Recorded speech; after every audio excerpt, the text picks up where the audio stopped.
Kembali di Net 12 kan punya kisah seorang ibu yang rela menggendong anaknya pulang pergi sekolah karena mengidap distrofia muscular progressiva. Iya, jadi ini Rika ini kondisi pelemahan otot ya dan menyebabkan seorang sulit bergerak. Karenanya sang ibu pun rela berkorban demi pendidikan anaknya.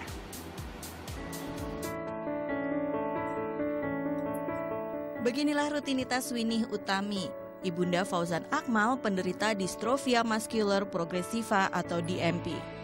Penyakit ini membuat otot tubuh Fauzan melemah secara progresif. Meski begitu, Fauzan tak pernah menyerah. Ia tetap semangat untuk menimba ilmu di sekolah meski harus digendong ibunya. Apa sih Bu yang dibilang sama Fauzan gitu ke Ibu, tetap semangat, masih walaupun dengan kondisi begini, nggak putus sekolah gitu kan. Fauzan pernah bilang apa ke Ibu?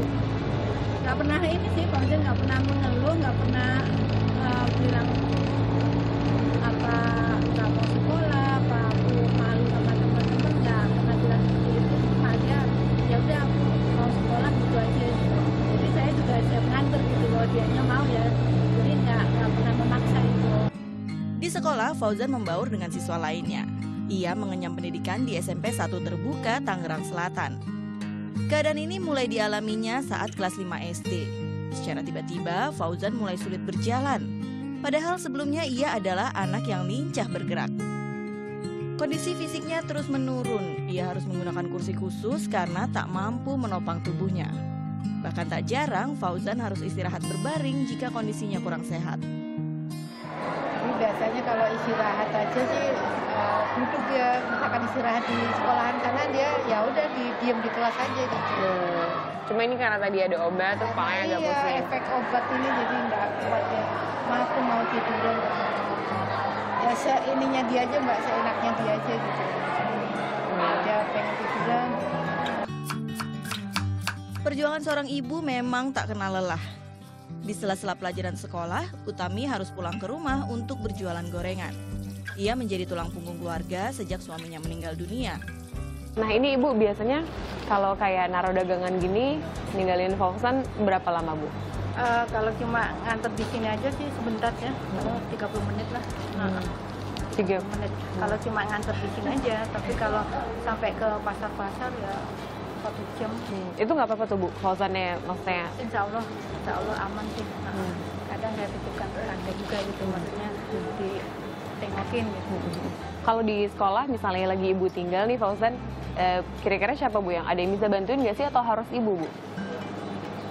Kalau cuma nggak capek aja, maksudnya kondisi masih misalkan aus gitu, masih gurunya masih bisa, temannya masih bisa gitu. Tapi kalau udah dia mau pengen diangkat itu harus mamanya yang ngangkat. Semangat serta ketegaran Fauzan menginspirasi teman-teman sekolahnya. Kalau yang saya lihat sih Fauzan itu emang semangat belajarnya sih emang gede ya dia.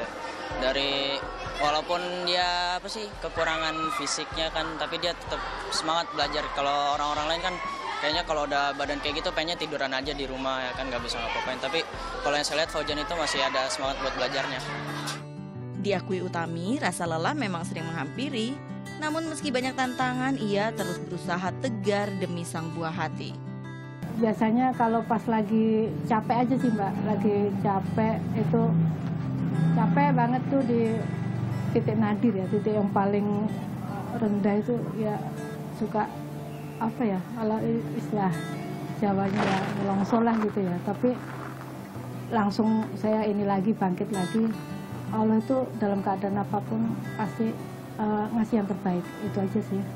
Jadi saya terus tetap semangat ya. Jangan menyerah dan pantang menyerah, rajin belajar. Semangat aja, jangan kalah sama aku dong. Kini Fauzan tengah mempersiapkan diri mengikuti ujian nasional April mendatang. Semangat belajar Fauzan! Prita Kusuma, Al Gadri Muhammad melaporkan untuk NET.